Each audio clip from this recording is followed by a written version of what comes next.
bringing it to you always. Always. Yo, what's up? Welcome to Birdland. Orange or black, we rebuild the pack. No matter where we at, you know we coming back. Section 336, we on this, so tune in. You know what's up? Welcome to Birdland. Yeah, welcome to Birdland. You know what's up? Welcome to Birdland. Birdland. Now, here come the boys from Section 336.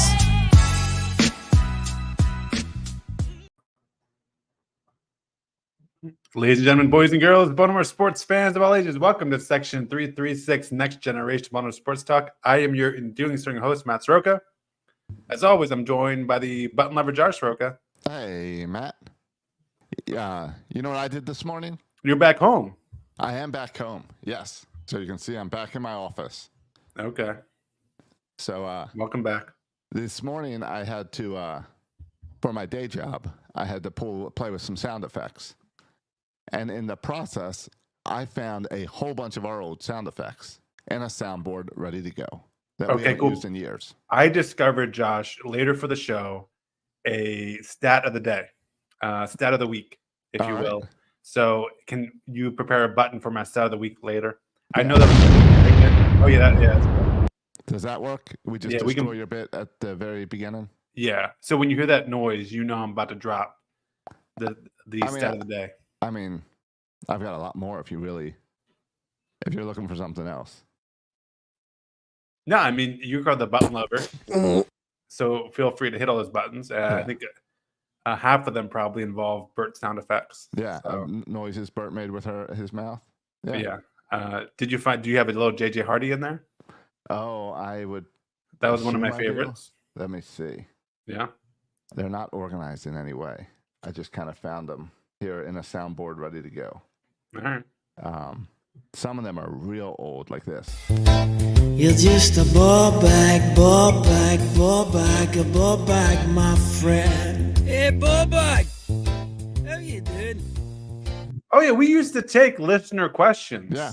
I forgot we even did that. Yeah, that was before people could comment just live during the show. Yeah, we would get the questions ahead of time and ask them. It reminded me too of this weekend when we used to have Jimmy come on to do this weekend previews. Yeah, looking at the upcoming games. I guess we must have recorded later in the show, or later in the week. So we do I think maybe Wednesday or Thursday. We do a preview of the upcoming. And we bring in a guy to come on for with something like this. That's right.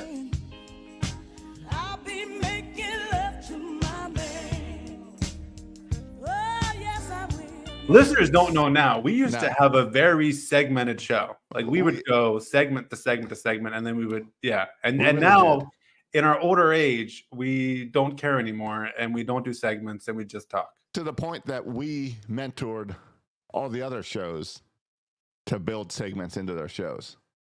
Yeah, so and now their shows are better than our show. Yeah, so if you listen to another Orioles podcast that does segments, we push them to do the segments. We invented the segment idea of any podcast. Yes.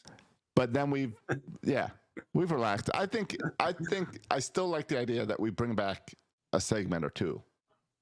And we even if it's a simple one segment that we do at the end of the show. Like stat of the day. I've got the stat of the day segment ready for you. I'm pumped about the stat. Yeah, we'll do stat of the day.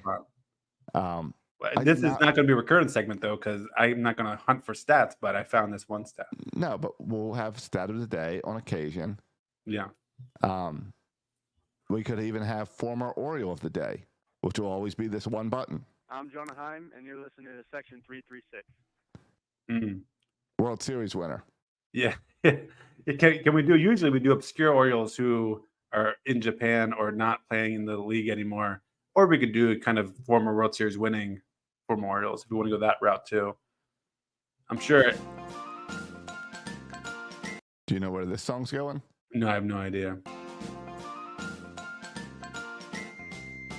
In 2007, signed with Baltimore. By 2011, he pitched the home opener, but he was only good at landing other. I don't remember this at all. So they sent him to Chicago for Feldman and Clevenger. Arrieta, Jake and his kick-ass beard. I have no recollection. I mean, I have recollection of Jake Arrieta leaving and turning into a Cy Young. I have no recollection of that song, though. I do not either, but it's on my soundboard here. So at some point we used it. There was a point where we were going through and we had lots of songs about Orioles.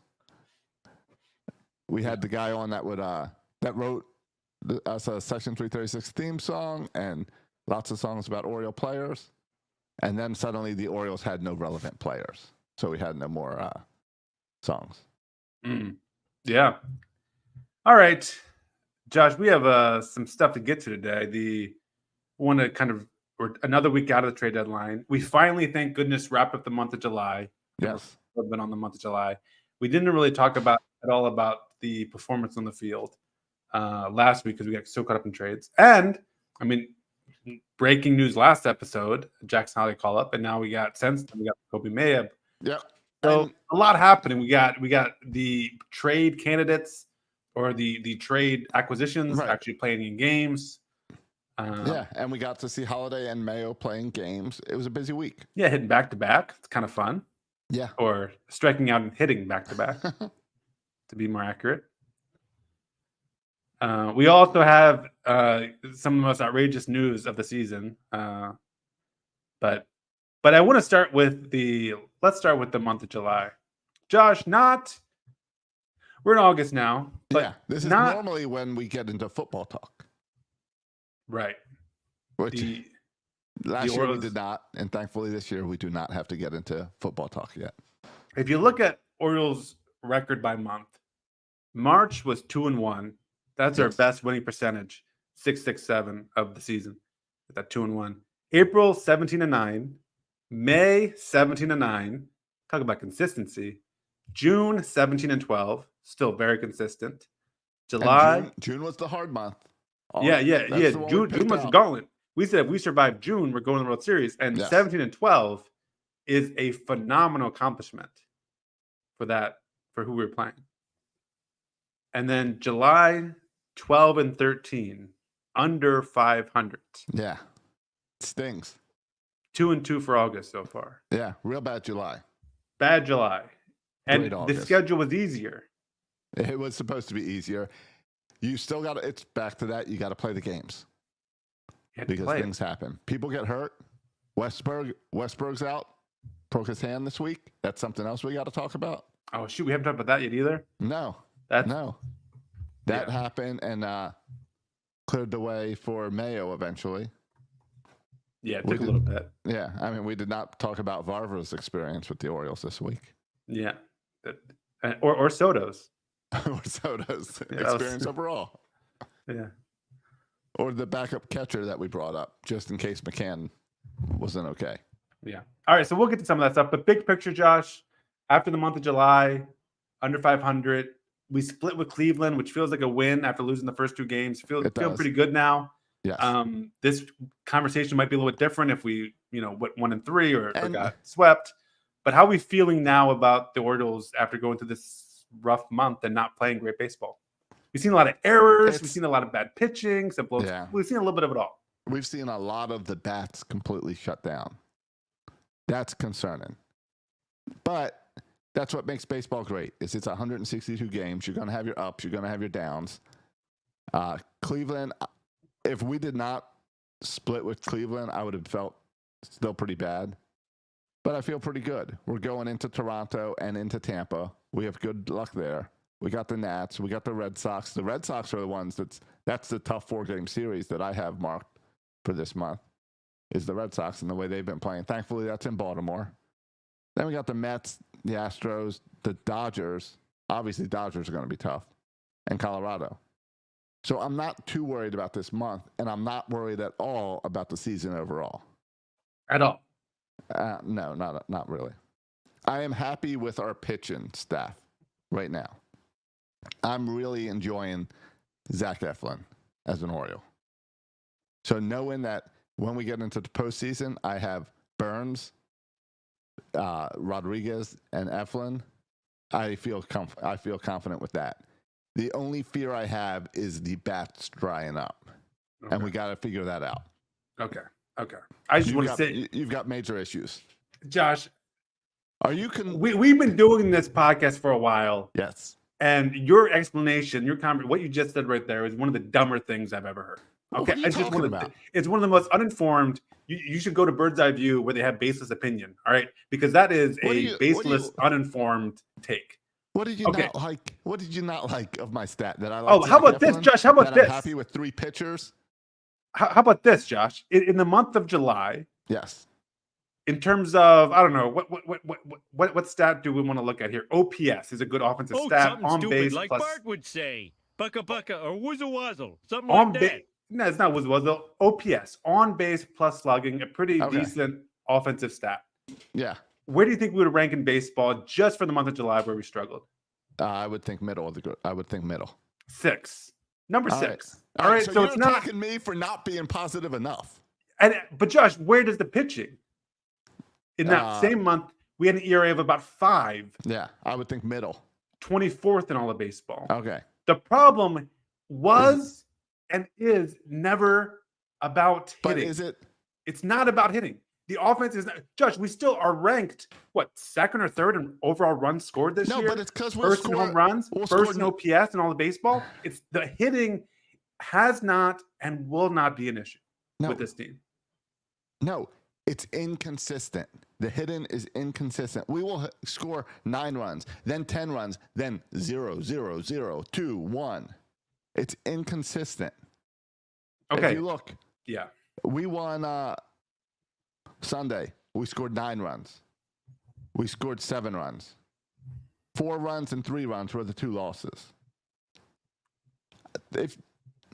Now, those are tough because the pen gave up a bunch of runs. Right. So it's hard for me to say that. And I'm kind of talking myself out of my thought. I thought we had a lot of low-scoring games that we lost, but it seems like when we don't score a lot, the pitching also gives up a lot right now for July. Yeah, I mean, and to your point about inconsistency, I get it. But on the other hand, are you more worried about the rotation or the pen? The pitching and the pitching, Josh, all of it. So that's both. All of it. Okay. Both. But the hitting is not going to like. I mean, people making a big deal at Adley Rutschman struggling or something. All right. And people make it's just like people make a big deal when people have a rough week or 2 weeks or 3 weeks. This is baseball. Everyone has a rough 2 or 3 weeks. Everybody.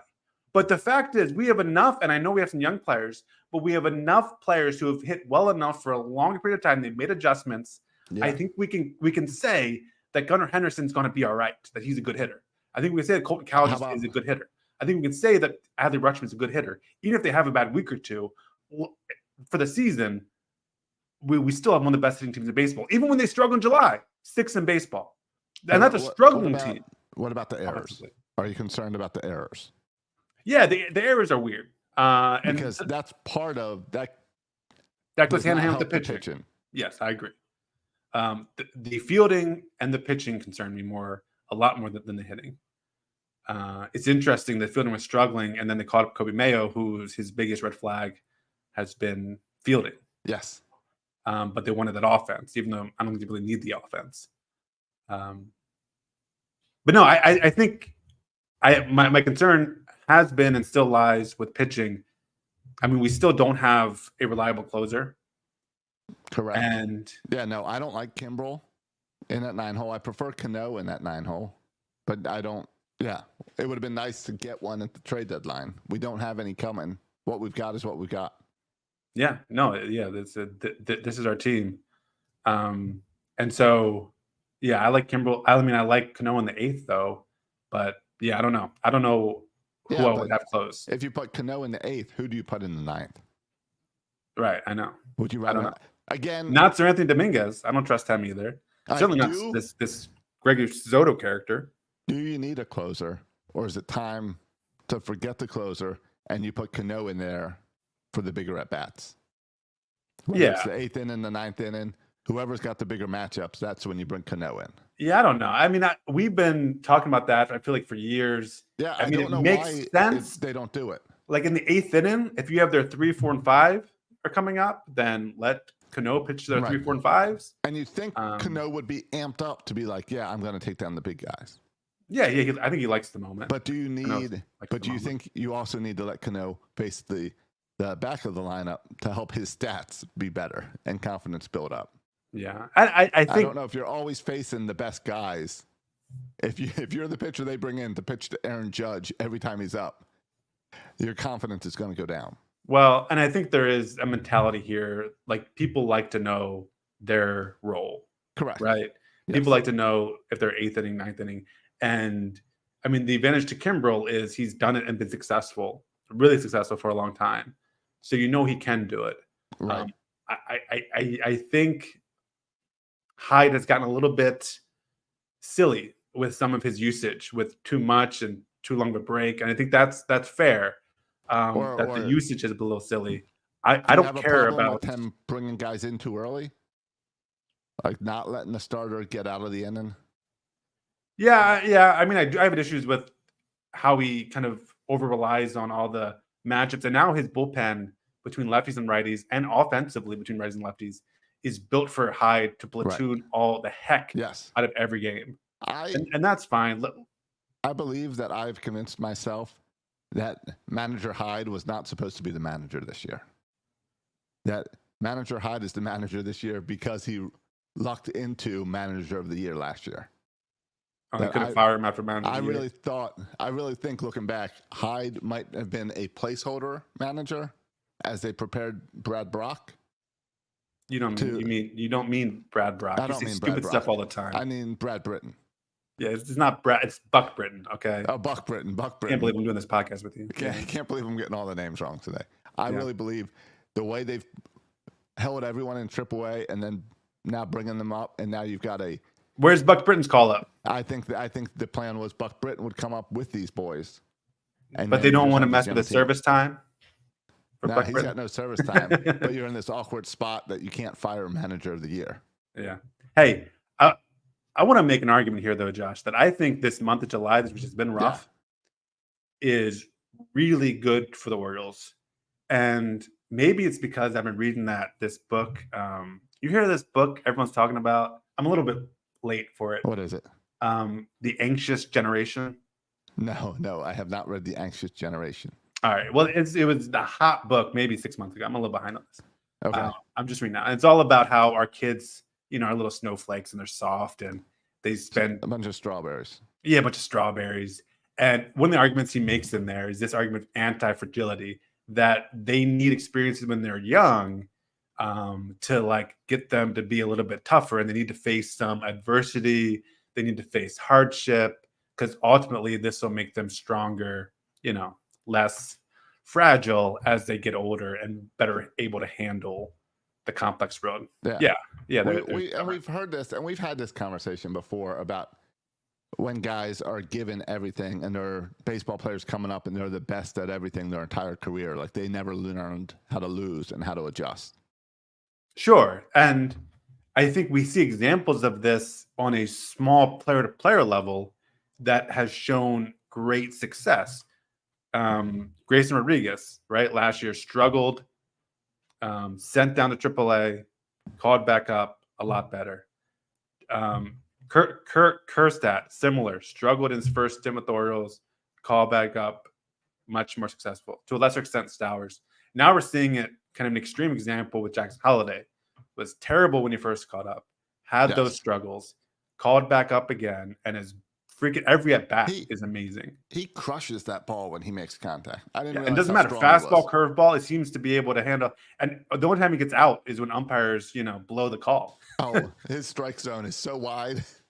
Yeah. And I tell Silas, watch this guy at every at bat at 20. And he just has such a good idea of what he wants to do, what balls to swing at. And you're right. There's definitely there's a determination there in Holiday of I struggled coming up.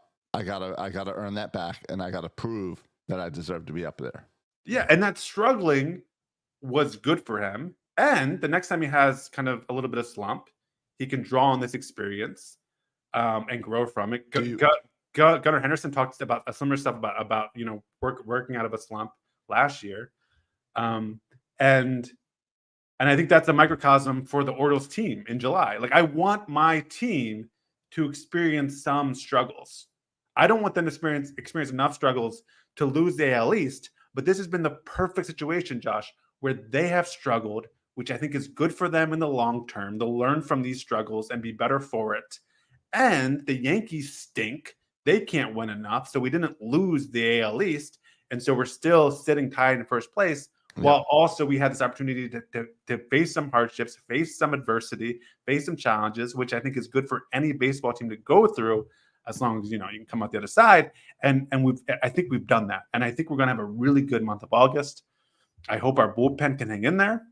I hope our starters can get deep into games, and our offense is going to be great the month of August. I think it's going to be fantastic. We have the best 9-hole hitter in baseball to complement a good offense. Well, they're gonna move him up.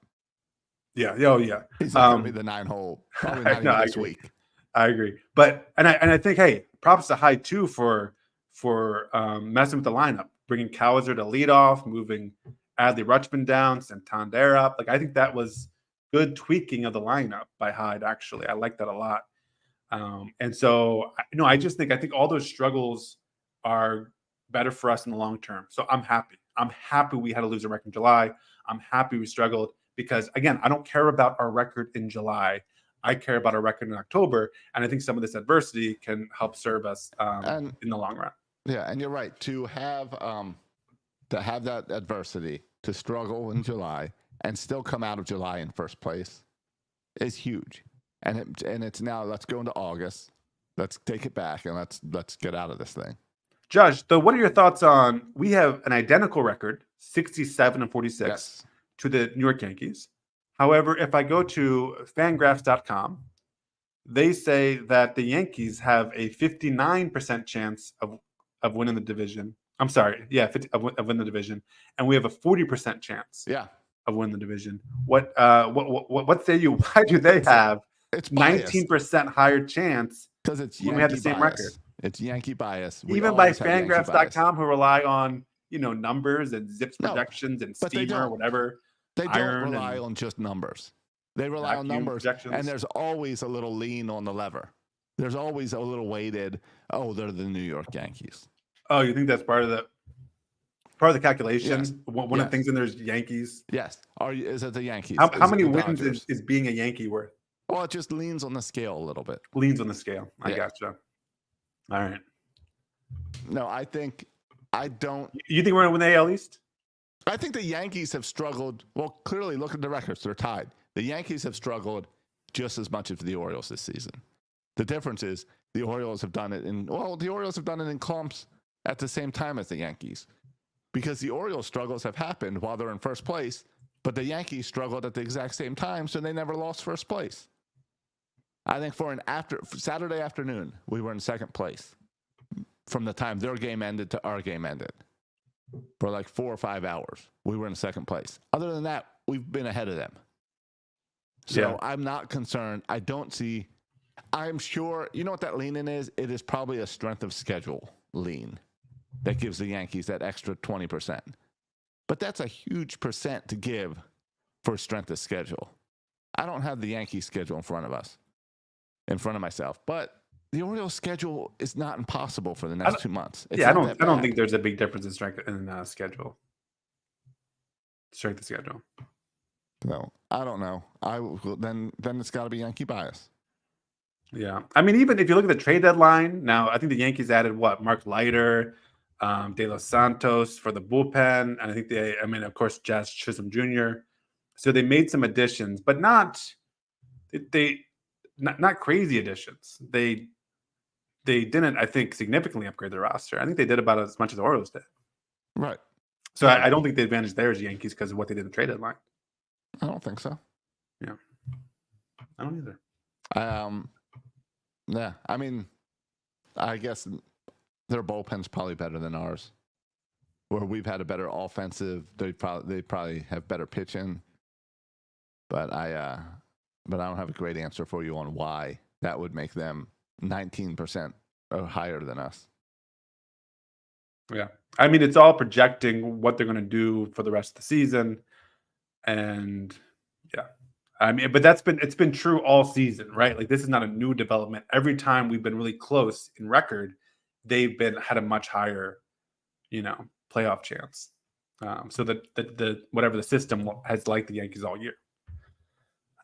Hey, speaking of, I mentioned the trade deadline, and I don't know if you have any more thoughts. Kind of 2 weeks out of the trade deadline. I don't know if you're ever, either Mike Elias is GM of the year for Eloy Jimenez, or he should be fired for the Rogers and his struggles. It's hard to react to just 2 weeks, but looking at the trade, I'm impressed with Jimenez. Well, we'll see how that works out. I don't know. What's he have? 2 hits so far as an Oriole? He had 3 yesterday. Oh, never mind. You're right. He had 3 yesterday. He is 5 for 9. Yeah, with the Orioles.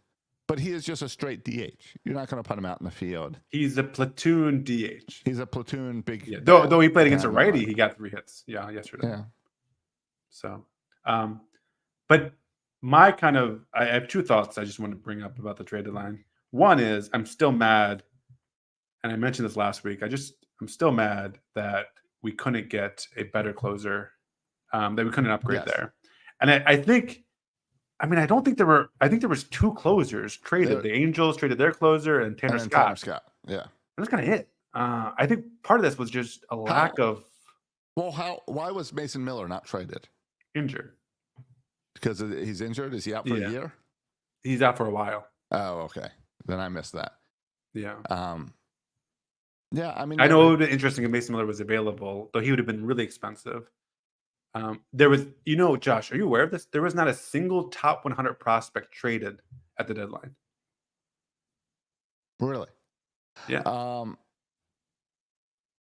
That's part of baseball now, where the trade deadline is a little weird because so many teams are still in that wild card hunt.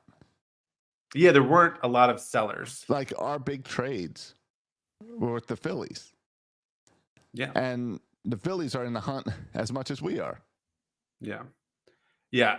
So I think there was a dearth of quality back end arms available, which means the price for Scott was very high. Went up. It was too high for a rental, and one would argue too high. And it didn't happen. And so, I understand why it didn't happen, why we didn't walk away with a new closure at the deadline. Right. It's still frustrating. Yeah. No, because I think about the again, I think the moves we made help us win the AL East, and they make us. I think the Eflin is a big addition for the playoffs. The Rogers, I don't think he'll play in the playoffs. But I think another bullpen arm to pitch the 8th or 9th would have been huge for the playoffs. And we'll see what happens with Anthony Dominguez and Soto. But so far, I'm not that impressed. No, me either. Were you surprised Cole Irvin that no one picked Cole Irvin up?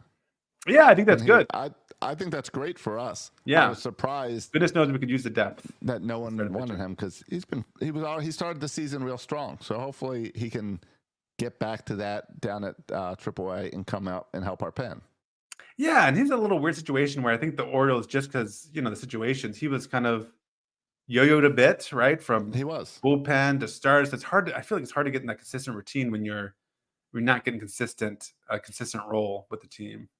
So I think he probably suffered from that. But yeah, and my other takeaway. So one is, we didn't get a better reliever, and part of that is just I think the market. My second observation is, I think we were a little bit higher on Norby and maybe even Stowers than the rest of baseball. Specifically Norby. Considering that he's in Jacksonville now, just like me? Yeah, 2 reasons. Once he was sent to go with Josh in Jacksonville, which I think is a mistake. Well, they want him to learn third base. Yeah, that's fine. And but also, I don't know if you saw this, Josh. Fangraphs released this article by Eric Logenhagen, who knows his stuff, about prospects, and they ranked all the prospects that were traded at the deadline. Okay? Yeah. Do you know where Norby ranks in terms of all the prospects? Where would you guess he would rank? 150. No, just the prospects traded deadline. There weren't 150 prospects traded at the deadline. Oh, I thought you meant overall, and I knew you said no top 100, so I was picking out. Oh, no. So, the best prospect was Agustin Ramirez, who was traded from All right, then the he's probably Yankees to Miami. he's I mean, he should be middle of the pack because there's always the no-name, low level guys that Let's see. have So I'm going. Oh man, they're not even numbered. Are they? Oh yeah, here they're numbered. So like number, for example, for context, where's Stowers? he's not on the list because technically he's not a prospect. Okay. So he's not even on the list. All right. But I'll give you another, like Mac Horvath, for example. Yeah. He was ranked 22. He's the 22nd best prospect. All Trade. right. So I'm guessing because you're bringing him up at 22 that Norby fell down to like 29. Yeah, 28. Okay. They had Seth Johnson, Orioles pitcher, ahead of him. Jack Baumeister ahead of him, Orioles pitcher. Mac Horvath. So he was not that whole trade where we traded the whole trade for Eflin was better prospects than Norby. Two better prospects than Norby. So 28th. And then Stowers isn't on the list because he's no longer considered a prospect. So we traded, the 28th best guy in all those trades and Zach Stowers. All that to say is I think maybe in Birdland we overvalued what kind of Norby is. Especially, I feel like third base is like a power hitting position. I don't know if Norby can put up those power numbers to justify hitting at third base. But I think with his success, he was a bit overvalued by Orioles. But we kind of see his true value there. And it also speaks to why we didn't have a clear path for him in the big leagues. Because he wasn't banging on the door like other players were. Right. And even if he was the next guy up, next year long term, he's down that list. Yes, correct. And Orioles see it that way, and clearly other teams see it that way too. And so it makes sense. I think at the time we're like, what? Norby Stowers for Rodgers? Is that the best we get? I think in retrospect, it makes more and more sense to me. Now, I still like Norby and think he can be a good everyday player in the majors, but clearly I don't think there's agreed consensus about that across baseball. All right. Just wanted I thought that was interesting. You mentioned Jimenez and that you've obviously liked what you've seen out of him. What about Austin Slater? He led off yesterday. He led off. This is the guy who's like a DFA candidate for the Reds, and now all of a sudden he's batting leadoff for our playoff leading team. That's kind of wild. He's taking Kersted's spot basically in the line on the 26 man. Right. It's another platoon nonsense situation. Right. He's a right-handed hitter in a team stacked with left-handed hitting outfielders, including Kersted, the left-handed outfielder. So we needed he's like the Austin Hayes replacement, right? Right. So how do we get Kersted back on this team? Kersted got sit down. So I keep looking at the roster and I'm like, all right, well, to make room for Kersted, you need to clear Slater, Jimenez, Ryan O'Hearn, or Ramon Urias. Those are your bench guys. Right. And it's not going to happen with any of them. And it's interesting, right? Mike Elias said, I think Kersted would be a big part of our second half. He said this and then 3 days before DFA. 3 days later, he's sent down to the minors and no path to come back. There's no path. The only path is an injury. Yeah. Because you're not going to dump Urias. You've kept him this long. Oh, and he's your backup infielder. Yeah, you're right. With Mateo, until Mateo comes back, and remember, Mateo has to come back at some point. Maybe. Ideally. We don't have there's no set date for his return. Yeah. Right. But ideally, you would want him back. So he's another guy that you got to make room for. And I guess it's really going to be dependent on these new guys, Jimenez and Slater, performing. Well, and Slater makes sense because he can play all the outfield positions. He's right-handed, and he's speed and good defensively. So he's your leading defensive replacement. He's your pinch runner, and he's also can play all the outfield positions. Kersted's below average defensively, is below average speed, and can't play all the outfield positions. Right. So he's not the Slater replacement. And Eloy Jimenez is right-handed. And so that becomes, do you want to carry another left-handed? Like he could be the left-handed hitting DH, but then, it gets weird with Ryan O'Hearn. Right, so that's Ryan O'Hearn's role. Right. Now, I would argue you can move Ryan O'Hearn to first base and let Kerstedt play, and that means you bench Mountcastle against Right, you platoon Mountcastle. righties, which is tough. But maybe that's not. But all that's to say, John, I think it's outrageous. I think this is outrageous. I think it's absolutely outrageous that Heston Kerstedt is being screwed like this. And if I'm Heston Kerstedt, I'm ticked off. If I'm his agent, if I'm him, I'm telling his agent, like, get me out of here. It's outrageous. Well, you were upset before that Kerstedt wasn't being caught up. Well, Josh, So now that he's got sent right back down. Yeah, it's irritating. Here's something for you, Josh. Here's something for you. Again, look at the stat of OPS. Look at who is on base plus slugging at Norfolk. Heston Kerstedt, better OPS than Kobe Mayo, better OPS than Jackson Holliday, than Connor Norman, than Kyle Stowers, all of them. He leads the team in OPS. He's batting at Norfolk 300, OBP of 400, had less strikeouts than Mayo, less strikeouts than Holliday. Well, he's had an offensively a better season, those guys. And it's not like this is some rum-dum who's just having a good season. This is the number 2 overall pick in the draft. This was a top 100 prospect, and now he can't even make the squad. And he's 25. It's not like he's 22. He's 25. It's outrageous he can't stick. And what I don't get is he is a left-handed bat. And I know you mentioned, well, we got Ryan O'Hearn as the left-handed bat. Ryan O'Hearn's the only other left-handed bat we have on the bench. Slater's right-handed. Jimenez is right-handed. Urias is right-handed. Right. Well, if you look at the outfield, McCann's right-handed, if you want to include him. Yeah. Well, Josh, I'll tell you what, here's the reality. And I think it's outrageous. And I think Kerstedt has earned every right to be in the majors. And I almost like, you got to demand a trade, dude. And we'll talk about his long-term future. I want to make a point about his long-term future here too. Or if we should just trade him now. No, you would think he's younger. He should have more of a long-term future than Jimenez. Maybe not. I want to get to that in a second. We've said all season the knock against him is the field. The knock against Norby is the field, the defense. That Mayo, the knock is the defense. That we can't be a team that carries an exclusively DH guy. And now we're carrying an exclusively DH. Right, and Jimenez. Now, the problem is outfield positions. He's left-handed, and Kauser's left-handed, and Mullins is left-handed, and Santander hits left-handed. Like he's a switch hitter. He's a switch. And so there's really offensively, you could say, well, there's no spot for him except for the DH. And the reality of it is, Josh, if he was a third baseman, if Heston Kerstedt was a third baseman, he'd be here. Yes. Whether he hit left-handed or right-handed, he'd be here because we need a third baseman. But we don't need a corner outfielder. But what's he doing in Norfolk? He's not playing a first or third. He's not playing a corner position. Right, I know. He's playing outfield. Right. So can Heston not play first? I feel like he's played it a little bit at AAA. Yeah. I think he has to.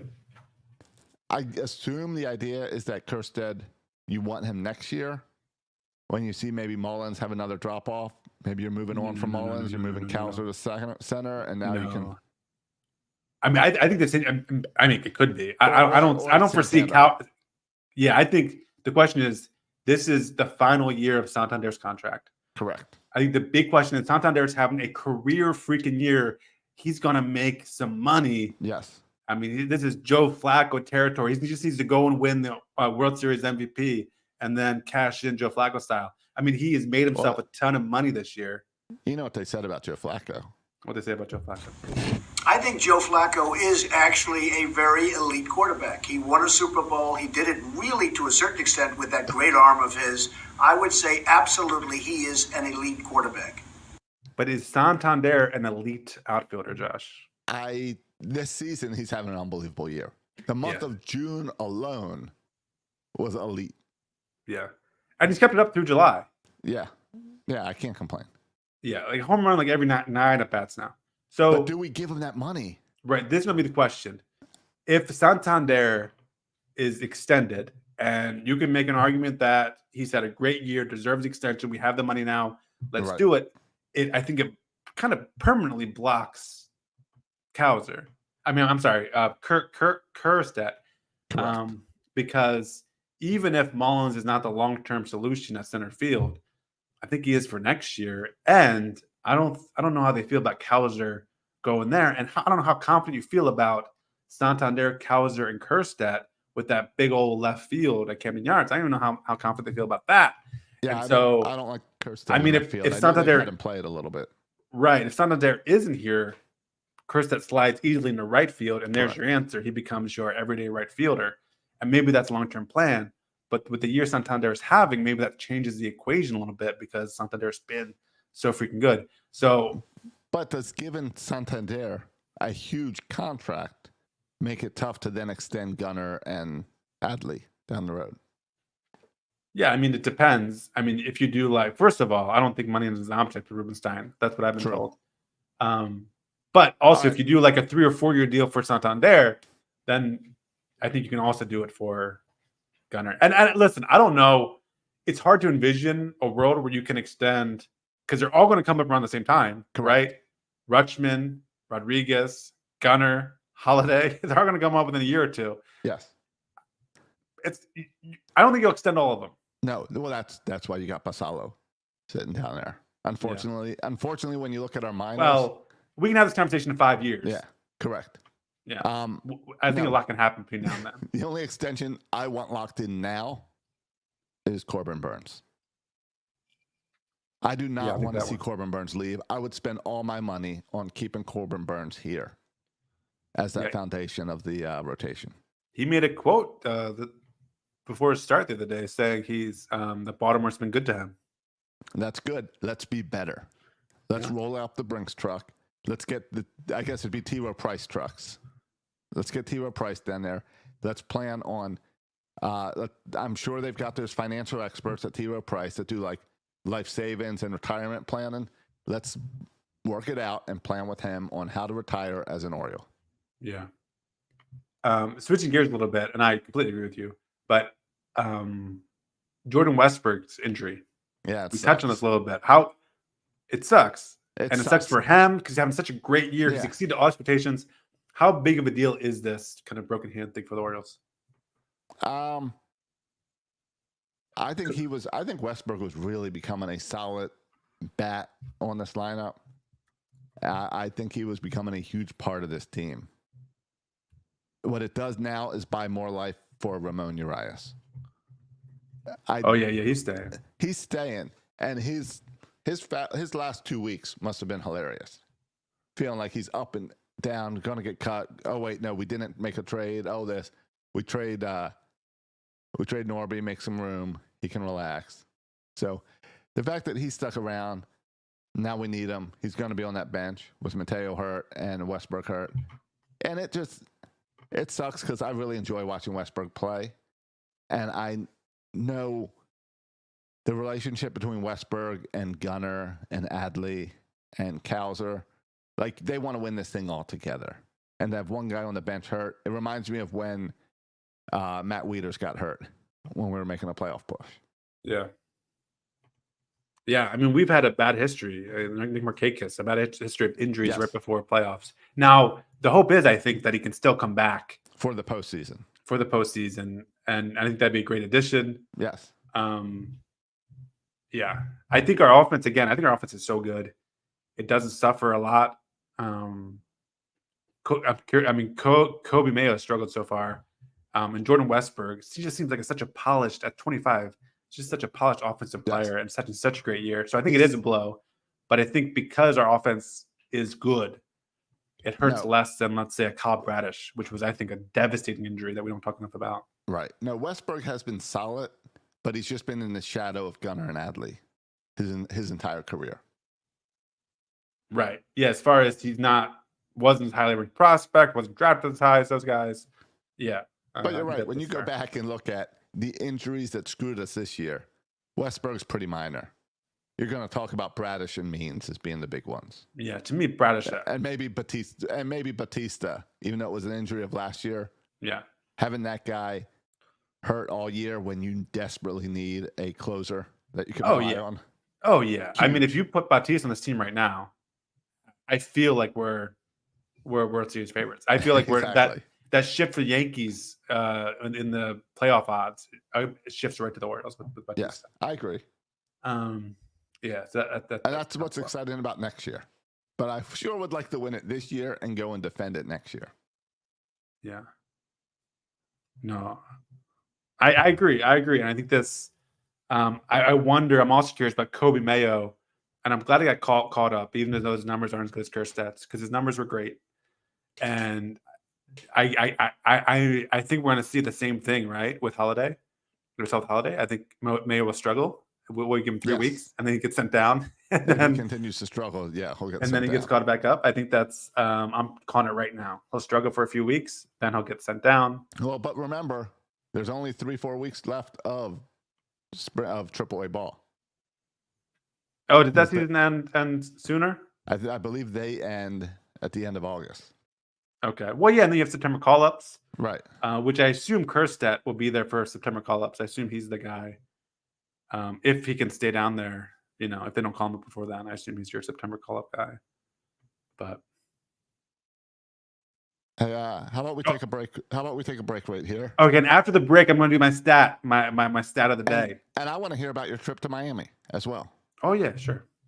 All right, we're back, Matt. All right, let nice me seamless spot for ads, so I get to pay you now. Thank you, appreciate it. It's about time, doing this show for how many freaking years. Here's my stat of the day. Josh, our pitching ERA. Let me see if I can get this right. Our pitching ERA this season, we're ranked 11th overall in pitching. Okay. We have an ERA of 3.89. All right. 3.89. 3.89. Last year, all of last year, do you know what our ERA was last year? For pitching, what our ERA was? Yeah. I'll tell you what it was. 5.62. It was 3.89. Oh, we had a okay. And this year's 3.89. We have the identical pitching ERA that we did last year. But do you know what the difference is with last year and this year? Last year, in terms of our bullpen. Last year, our bullpen was a lot stronger. Well, whatever. And we can break down the pitching numbers. I'm just saying overall, okay, the same as ERA. But last year, if you look at stats like OPS in hitting, the Orioles ranked 19th in baseball. If you look at a stat like home runs, 19th in baseball. If you look at a stat like runs scored, the Orioles were actually 7th in baseball. Pretty good for runs scored. But you're saying our offense was not what it is this year. So you're saying pitching did a better job last year? No, my point is pitching's the same. So what's your point? That right now the Orioles are a top 3 offense in every category. And last year they were middle of the road. So pitching wise, we're exactly where we were last year, but offensively we're much better. Okay. Home runs, we were 19th. This year we're first. Like that's true. We just are much more polished, and for reasons, right? Like it's not randomly. Santander's having a great year. The emergence of Colton Cowser, Gunnar Henderson, MVP like first half, and I think he's about to go on another streak here. Now more recently with Jackson Holiday, like I think Jordan Westburg's contributions. Colton Cowser leading right now for Rookie of the Year. Yeah, so if you compare this year, I put money on that one. Yeah, if you compare this year to last year's 101 win team that made the playoffs, this year I think we're objectively better because our pitching is kind of just the same ERA wise, and our hitting is far superior. Now you mentioned it, and the one kind of I'm sure someone there is screaming out at me that we have Kimbrel instead of Bautista, and that is a significant change. Huge difference. That is a significant change compared to last year. And also other factors like, you can say, well, Bradish was here, but now we have Burns. And I think that's a pretty fair trade-off. And now with Eflin, I think our starters can line up pretty well to what our starters were last year. And so it's just interesting. It seems like a similar team last year, but our offense is so much better this year. And so I think this team is better than last year. And I don't know if we're going to win 101 games. Or 102 games, but I do think we're going to win the AL East, and I do think it's interesting that our team ERA is exactly the same as it was last year. But hopefully our our hitting will see us through this year. And I just think too, I don't want to rehash the whole playoff things, but and the whole series. I mean, we were there, we saw it firsthand. I've been trying to block it out ever since. But it's just, objectively speaking, it's impossibly objective. But if you look at the Rangers team last year, the Rangers returned a very similar team to last year than this year to the Orioles. The Rangers, I don't think, were all that much better than the Orioles. No, they just got hot at the end. Right. And we just had a series of unfortunate events. We just didn't play well. Part of that could have been kind of first time there, playoff atmosphere, whatever. We just played poorly.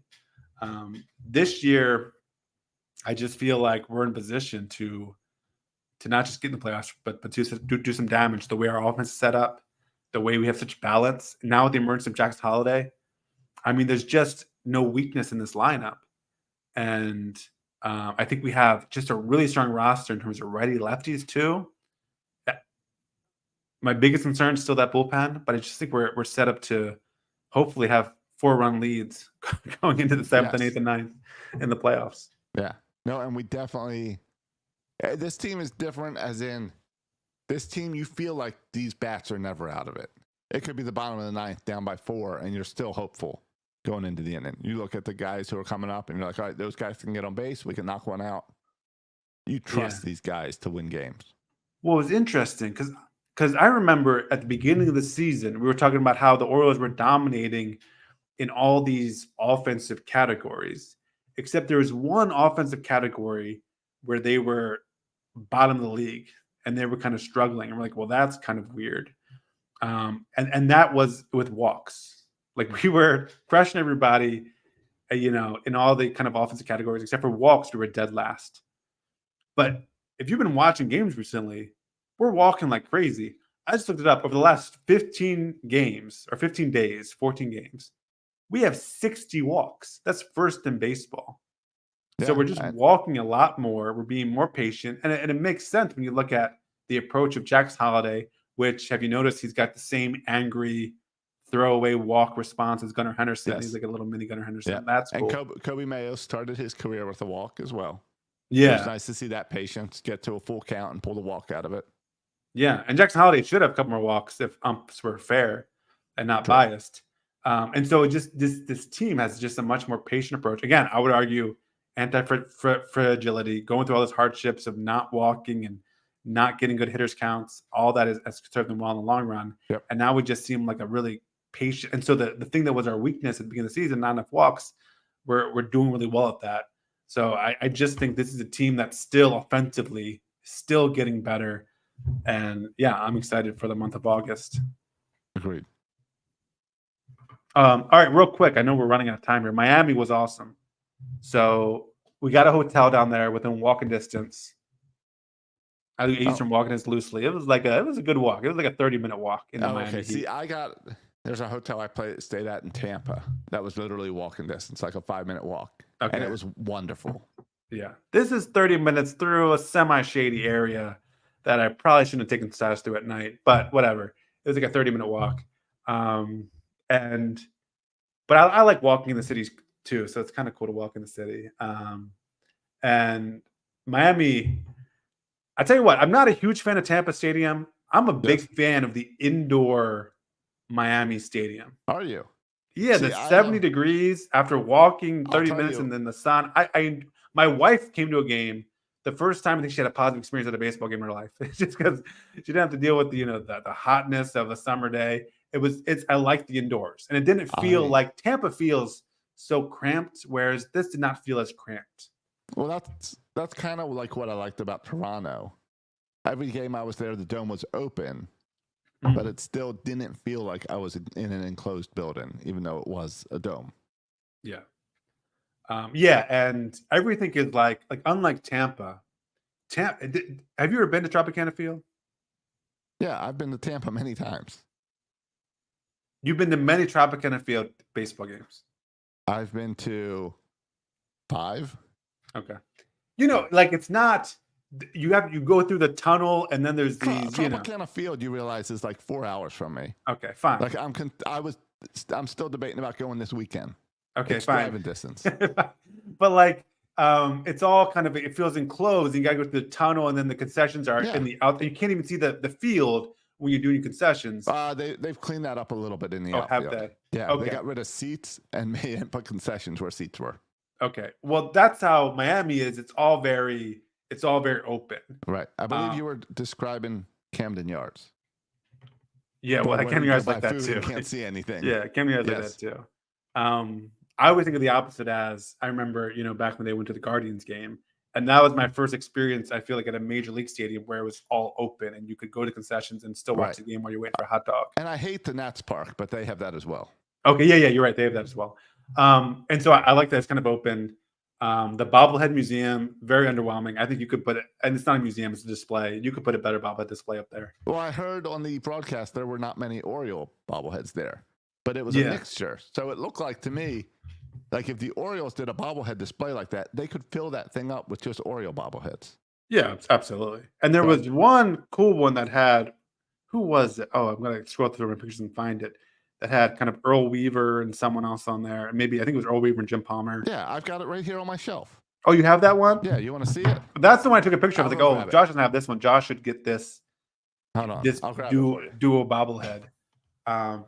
But, I mean, the best thing about the whole Miami experience is, ticket prices.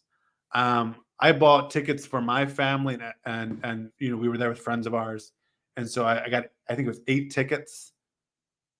Oh, yeah, that's the one. That's a cool bobblehead. Yeah. Cool okay, so yeah. All right. Yeah. Like I said, I can do a better bobblehead display than Miami. I know it wasn't even like great Orioles bobbleheads. It was just kind of some random Orioles bobbleheads. But was the ticket price? I bought 8 tickets. I think the total was $60, which includes all the stupid fees that they charge you, which is literally half the price because the tickets were like $4. And then it was all the ticket fees. Just sit right 8 rows back from the field.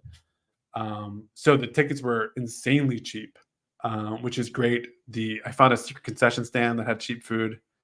And so the cost wise, which makes me so happy, it was relatively inexpensive in terms of the food and everything. Right. And yeah, no, it was just we got like 3 balls during batting practice. Josh, can you still go and see batting practice Camden Yards? I feel like I haven't seen batting practice in forever. But if you go to Camden Yards for batting practice, you're only going to see the visitor team. You can't get there early enough. But they open the gates not early enough to see batting practice for the opponents? No, I think only on Saturdays they open it up early enough that you can maybe catch the end of the Orioles batting practice. Okay. Well, we got there early. I guess on the first game we went to, was it the Wednesday night game? We saw batting practice, and we just Kerstead was unbelievable. Yeah, that's when you texted me about Kerstead. It was amazing. Watching Kerstead hit back, like I didn't even need to see who was up. I just saw the ball fly. Oh, it's Kerstead. That dude at batting practice, it's like nothing I've ever seen. And yeah, I didn't catch. I was really wanting to catch a batting practice ball. And there's not a lot of us, just a handful of us, where the balls were getting hit. A player tossed Silas. He got 3 balls. So he was happy, but we didn't catch any. By Marlin players? No, by Orioles guys in the outfield. Oh, okay, but no one shagging balls. No, it was. I don't know who this guy was. He was not a player. He was like I don't know. I don't know who he was. He was too old to be a ball boy, but he had like a beard, like a full-grown man. But he didn't look athletic enough to actually be a baseball player. Okay, so he was like he was like a dugout catcher. Yeah. I also said, hey, Silas, look, it's Corbin Burns warming up. And Silas said, that's not Corbin Burns, Dad. He said, Corbin Burns doesn't have a bun or red hair. And I was what was it, Kramer? No, it was Craig Kimbrell. Oh, okay. Yeah. And I was like, are you sure? And then, he got done and walked over and was like, oh, yeah, it is Craig Kimbrell. You know what they should do? They should put numbers on people's shirts so you know who they are. It was warm-ups. No one. They had their warm-up shirts on. No one had numbers. Gotcha. As if I would know his number, but no. So all that was cool. They have a cool little museum, which is nice. For the life of me, Josh, the only thing I don't understand is, and they do a great job of also like everything's in Spanish and English, everyone there is bilingual. All like you could tell they all have accents.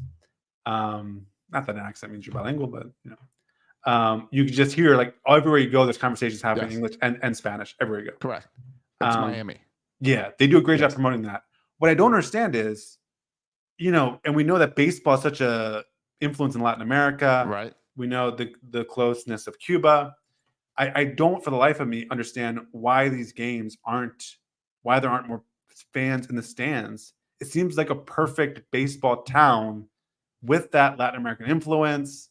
Miami has fully embraced it in kind of their promotion and their playing style. Why aren't they having more fans? I don't understand that. Seems to. Well, I mean, I'm sure it's the crime and the snow and the traffic and school hours. The traffic was a little bizarre, but Josh, you could pull up. Again, I get fixated on these things. I could drive my car and I walk 30 minutes like a schmuck, but I could drive right up next to the stadium and park for $10. And it was like lot A for the Orioles for $10, and you get out and walk, and it was open. Know. It's the same reason with Tampa, where they'll blame they blame traffic, and I get that because those bridges are horrible. Well, and the stadium's in St. Petersburg. I don't know. I hear people all the time say, "Oh, well, it's because it's Miami. It's beautiful. There's all this other stuff to do. You guys in Maryland, all you have is baseball and football." But that doesn't stop the Dolphins from bringing fans in. Doesn't stop the Buccaneers from bringing fans in. Yeah, even Miami Heat. Right. So I don't know. I know the Marlins have a lot more games than these others. So you're comparing 81 games versus, I have to be there one of these 8 games. Right. I know, but that's true for every baseball team. And why can't Miami keep up with fans? And this is not just like a problem in 2024. This has historically been a problem for Miami, is getting fans, even when they've been good, I think. It just doesn't make sense to me. I just feel like in that culture, with that team who's embraced that culture, and with the culture of baseball, it seems to be like a really good mix. I hear you. I wonder if that culture is more of a like our kids, more player focused rather than team focused. Yeah. I didn't see I didn't see hardly any kids there. Well, I did see actually, because oh my goodness, Josh, Thursday was the afternoon game and it was camp day, and there was behind us a group of like 50 obnoxious kids screaming, "Throw me the ball! Can I get a ball?" It was I hate that. Kind of the worst. And it was camps everywhere. Never go to a game in Miami on camp day. That was the only negative. All these little kids. But other than that, no, I had a great time, a great experience. I would definitely make that Miami trip. We have friends who live close to there, so we stayed with them. So it worked out well for us. And so, I would definitely do that again. According to the internet, the Marlins do not have fans because there's a diverse city with lots of different things to do. I don't buy that. The stadium location is not central to the Miami metropolitan area. Yeah, I think that's fair. The location is a little bit weird. Same argument we hear in Tampa. Ownership changes because the previous ownership was so bad. And now with the transition to Jeff Lura and Derek Jeter, it hasn't taken off yet. Not Derek Jeter anymore. Yep. That's old. Exactly. So that goes back to that ownership changes. Well, they have traded away all their good players. Every time they get good, they trade away all their good players. But again, I thought that was a problem. And then they're saying for the fans. And they're saying it's similar to Washington, D.C. in it has a whole lot of transplants.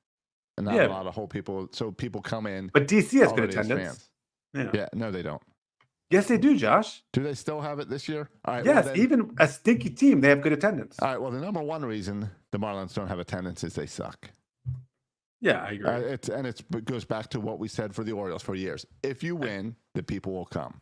And the Orioles are now winning, and all those stupid excuses have gone away.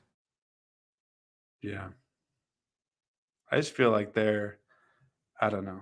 I mean, they're next to last in all of baseball. I mean, the White Sox have more fans. The only team that's worse in attendance is Oakland. Miami averages 13,000 fans per game. I would say if they win, that'll increase. Yeah. Some good marketing and win in baseball, and you'll be fine. By the way, the Nats are 22nd in baseball, 25,000 fans.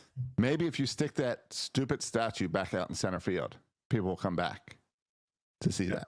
Because I much prefer that in the stadium rather than out of the stadium. Did you take your picture in front of it? In front of what? The stupid statue that used to be in center field. And when the Marlins would hit a home run, the Marlin would jump over the sun. You don't remember that thing?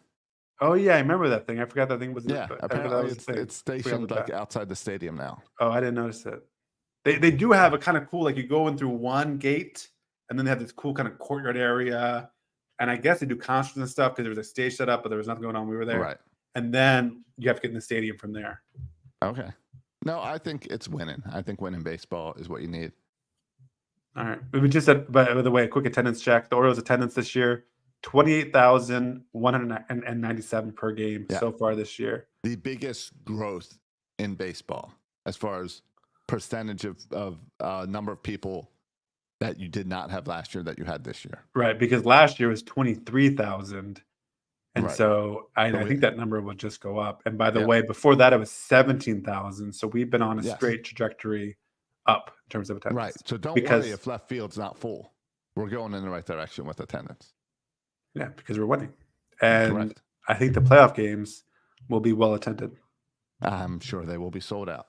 They announced schedules. Did you immediately look at your calendar to see is this going to work out for you? So I looked at. I'm trying to keep the whole month of October clear. It's just getting tricky. Yeah. So I have a big live event for the Mike O'Mara Show out in Las Vegas that I purposely scheduled for November 9th because I looked at the calendar to see when the World Series would be over. Yeah, it'd be over by then. Yeah. Because I said I can't do anything in October, just in case. I said it sounds silly, but I have to be there if there's ever a chance. Yeah. I have one conference October 24th, and I'm like, I'm not applying. I didn't even put an application to present the conference. I'm going to go if the Orioles aren't playing, but I'm keeping that weekend open. In case you're sick. Oh, sorry, I'm sick. I won't be able to attend. Yeah. So I haven't paid my fee yet for it. Yeah. Can I tell you about Birdland Sports real quick? Yeah, go ahead. I got a nice cease and desist this week. Haven't you gotten those before? Is it the first time? Well, no, I got one years ago from Major League Baseball. Yeah. And Major League Baseball sat down with me and went through the designs and said, oh, no, we love what you're doing. We just need you to avoid this couple trademarks. I said, no problem. Right. And they blessed I remember all the rest of my shirts. Really good. It's been great. And you took down some, and kept the rest. Sure. This entire time I have been emailing, since before this happened, I've been emailing about once a month to the MLB Players Association. Right. Because I want to pay them to allow me to put the little patch on my shirts to say that the players approve. Right. Like other t-shirt companies have done. Yeah. Sure. So that when I come out with my James McCann shirt, it's not competing against another one that's the official one or whatever crap. And because I want to get Birdland, I think my designs are pretty cool, and I want to get them inside of the warehouse. And in order to do that, I need the players' approval. Right. So I've been emailing them for months. I got a cease and desist from the MLB Players Association. The same ones you've been emailing? Same ones I've been emailing for over a year now. Yeah. 2 years.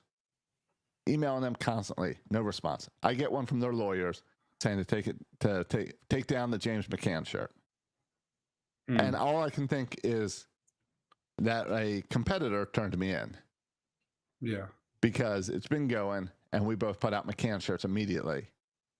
So I take it down. And the competitor is MLB PA approved? Correct. Yeah. So I take it down and email them and say, all right, I took it down. I took down a bunch of others. I took down anything that had the player's name on it. Took down. I said, now that we know each other, I've been trying to email you for months or years so that I can pay you. I will take it down once you respond to my emails. Right. So I send this email. And now it's been like 6 days. It's a zero response. Yeah. Because I don't know how this works. I'm ready to pay them thousands of dollars. Yeah. If they will just Do you know anyone else in the t-shirt business who you could ask that's not maybe a competitor? I do not. Give you good advice? I can. Yeah. Yeah. So I've got shirts up For instance, I took down my Kobe Mayo shirt and I scribbled off where it says Kobe Mayo. So you can't have any names on there. And now there's just a shirt that is a jar of mayonnaise hitting a baseball.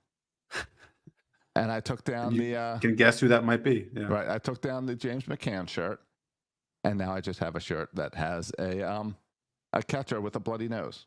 Could be any catcher. Could be any with a bloody catcher. nose. Yeah. Could be any catcher. So just thought I'd share that I'm irritated with the Players Association because they just won't respond to my emails. Yeah. All right. Well, if they listen to the show, please respond to your email. Yeah. Or if anyone else can help me out, because I want to make this a legit thing. And I haven't put a whole lot of focus into it the past few months because of my new job. And of course, right when I put out like 5 new shirts, I get contacted. Yeah. So. Yeah, no, it's certainly a competitor. I snitched. It's not the MLBPA checking your. They're Players not Association checking searching for James your Berlin McCann sports. shirts. Yeah, Correct. Yeah. Correct. It's the competitor. Yeah. And at one point, the nasty business, that T-shirt business for these Exactly. competitors, the nasty business. You got Exactly. copycats. You got people snitching. Yeah. So, all right. I'd even be open to just selling all my designs to the competitor if that's what it took to get these designs into the stores. Yeah. I don't care at this point. Yeah. All right. Well, yeah, someone help Josh out. In the meantime, I don't think anyone's going to send a cease and desist on us, right? I don't know what for. Well, I referred to your opinions before as baseless. We might be getting a little email from Bird's Eye View lawyers. So look forward to that one. I hope so. Considering, guess who told them to do segments? Ooh, shots fired. All right, boys and girls. Thanks for listening to another episode of Section 336. Go on to iTunes or Apple Podcasts, Spotify, wherever you listen, and give us a good 5 stars. Whereas review, it helps other people hear about the show. Tell your friends as we get kind of into this month of August and this playoff push, and you need some more baseball in your ears. Tell your friends to listen to the Section 336 podcast. Yeah, appreciate it. Yep. Share this video on Facebook, Twitter, YouTube, whatever you do. Just spread the word. Yeah. Helps the show. We appreciate it. All right. And that's it, right? That's it. You can follow us on X. Of course, you can follow me on X at Section 336. You can follow Josh on X. At Josh Soroka. And I've been playing on TikTok. Josh Soroka 336. All right. And follow Birdland Sports while it still exists, right? Yeah, follow Birdland Sports on everything. All right, boys and girls. Thanks for listening. And as always, go O's.